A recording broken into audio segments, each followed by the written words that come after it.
Florence, infirmière en psychiatrie, gilet jaune depuis le début. Et je suis venue ici pour soutenir Nadia, qui a organisé cette manifestation pour dénoncer les actes pédocriminels. Donc voilà, la pédophilie qui est complètement ignorée en France. On a énormément de gens dans notre gouvernement qui ont des accusations de pédophilie et qui ne sont pas inquiétés et qui ne sont pas inculpés, qui ne sont pas en prison. Et voilà, la pédophilie est une gangrène, est un mal qui est en train de gangréner le pays depuis trop longtemps. Et voilà, l'ASE, c'est l'aide sociale à l'enfance. L'aide sociale à l'enfance en France ne protège pas les enfants. Je dirais que c'est des prédateurs. En fait, elle sert aussi une autre forme de prédateurs qui sont des élites et qui font des réseaux de pédocriminalité et de vente et de trafic d'enfants pour le trafic sexuel.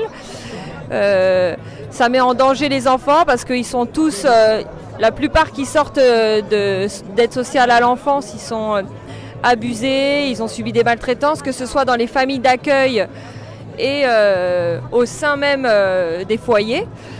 Donc en fait trop de corruption mentale, et derrière il y a des directeurs d'aide sociale à l'enfance qui se gavent, qui s'en mettent plein les poches et qui ont voilà, des maisons financées par l'État, par nous, pour soi-disant protéger les jeunes, alors que c'est juste, ils s'enrichissent eux-mêmes et ils laissent les jeunes crever dans des foyers, se faire violer, sans aucune ressource. Donc voilà, je dénonce ça.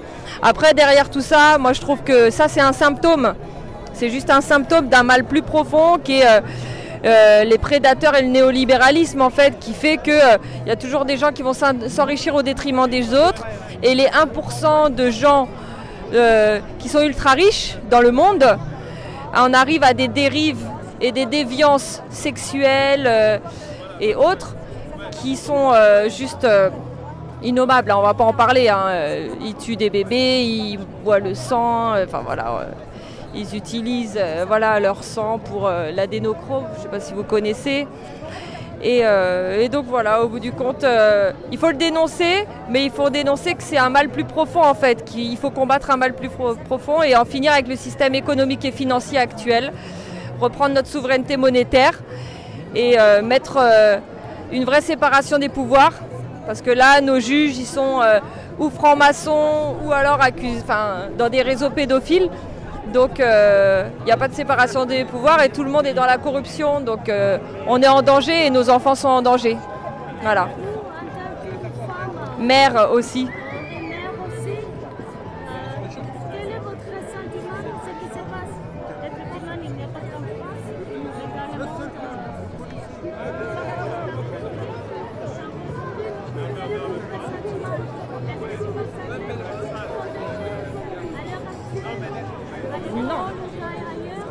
Non, parce qu'à l'école, on est en train d'essayer de normaliser aussi la sexualisation des enfants des très petits en France.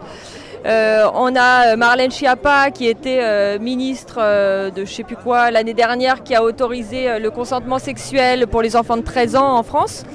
Ils veulent le faire pour les enfants de 10 ans.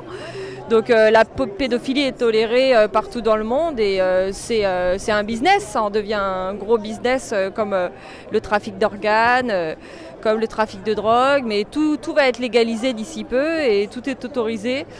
Maintenant voilà, voler un paquet de pâtes, ça entraîne 6 mois de prison, mais par contre violer une petite fille de 4 ans, et on repart avec du sursis en France. Donc il n'y a pas de justice et il faut continuer à dénoncer tout ça jusqu'au bout.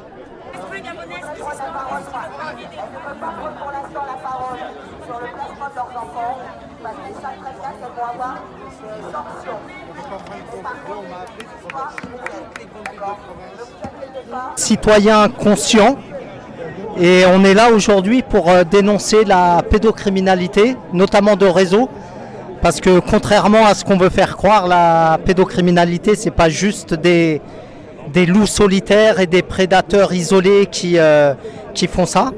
Donc il y a bien des réseaux derrière, hein. D'ailleurs la plupart de ceux qu'on présente comme des loups solitaires sont en réalité les rabatteurs pour les réseaux. Donc nous, on est là pour les dénoncer, pour dire que maintenant, le temps de l'impunité, il est fini. On sait, on les connaît. Enfin, on les connaît. On en connaît un certain nombre. Et qui c'est que de toute façon, ils seront plus jamais tranquilles. C'est fini. Là, le mouvement, il est en marche et on s'arrêtera plus. On s'arrêtera plus parce que c'est la vie de nos enfants qui est en jeu. Et comme il n'y a rien de plus important que ça, c'est la mère des batailles. Donc, on ne s'arrêtera pas. Rien ne pourra nous arrêter. Et je parle de ça même au-delà de moi. Je veux dire, c'est pas moi. Moi, je représente rien. Je veux dire, au-delà de moi, c'est un mouvement qui est en marche. Et quoi qu'il puisse se passer pour toutes les personnes qui sont ici, ce mouvement ne s'arrêtera pas. Est-ce que aujourd'hui, qu'est-ce que vous essayez de changer aujourd'hui pour obtenir déjà de conscientiser les gens déjà. Ça, c'est la première des choses parce que le problème, c'est que quand on commence à parler de certains sujets, dont notamment de la pédocriminalité, tout de suite, les gens ont le réflexe pavlovien parce qu'on leur a dit de dire oui mais ça c'est la théorie du complot, c'est les théories d'internet, c'est n'importe quoi. Non, je veux dire c'est pas de la théorie du complot, je veux dire c'est des faits, ça existe, il y a des jugements. Il y a des jugements qui ont été prononcés, donc si les jugements ont été prononcés, c'est bien qu'il y avait des faits derrière, donc on le sait, maintenant on est là pour les dénoncer. Après, vous êtes là aujourd'hui, mais ce n'est pas la première manifestation qu'on fait en réalité, mais c'est vrai qu'on n'est pas médiatisé, ça c'est clair, mais c'est pas grave, médiatisé ou pas, de toute façon, on se doute bien que les médias, ils vont pas ils vont pas venir nous voir, ça c'est une évidence, mais c'est pas grave, nous on est là et on fait le boulot. Et si c'est pas nous, ça sera d'autres. Alors tout à l'heure, il y avait plusieurs témoignages de journalistes indépendants qui étaient victimes justement. Alors si vous avez écouté ces témoignages, qu'est-ce que vous ressentez aujourd'hui? Alors, déjà du dégoût, de la colère. Et justement l'envie de faire en sorte que ça s'arrête.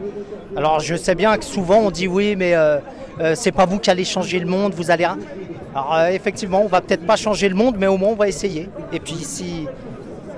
De toute façon en réalité on a déjà gagné parce que rien que le fait déjà de les mettre en lumière, c'est déjà une victoire en soi. C'est déjà une victoire en soi parce que eux, c'est comme les vampires. Je veux dire, les vampires, ce qu'ils veulent, c'est l'obscurité. À partir du... Qu'est-ce que vous espérez en fait? Une prise de conscience déjà, que les gens se prennent conscience de cette réalité. Et que quand on parle de certaines choses, que les gens arrêtent pour ne pas voir la vérité, se réfugier derrière les théories du complot. Je veux dire, moi, à la rigueur, je ne demande pas qu'on me croie sur parole. Simplement, faites vos recherches. Comme je vous ai dit, il y a des jugements de tribunaux qui ont été rendus, il y a des personnes qui ont été condamnées, il y a des dossiers qui ont été faits, il y a des personnes autres que moi qui ont même payé de leur vie ce combat. Il y a des personnes qui sont en prison. Dont notamment Stan Mayo, qui est en prison en ce moment, pour cette cause, parce qu'il a voulu justement aider des parents en fait, à sortir leurs enfants du système des réseaux, et lui est en prison. Donc voilà, je veux dire, nous on est dans cette ligne-là. Je veux dire, ça nous dépasse. C'est une cause qui nous dépasse et voilà, et on ne s'arrêtera pas. S'attaquer aux prophètes. On s'en fout. On se doit, nous, d'être sensibilisés sur ça, et c'est pour ça que j'ai encore beaucoup de témoignages. Je te dis franchement, il y a des témoignages qui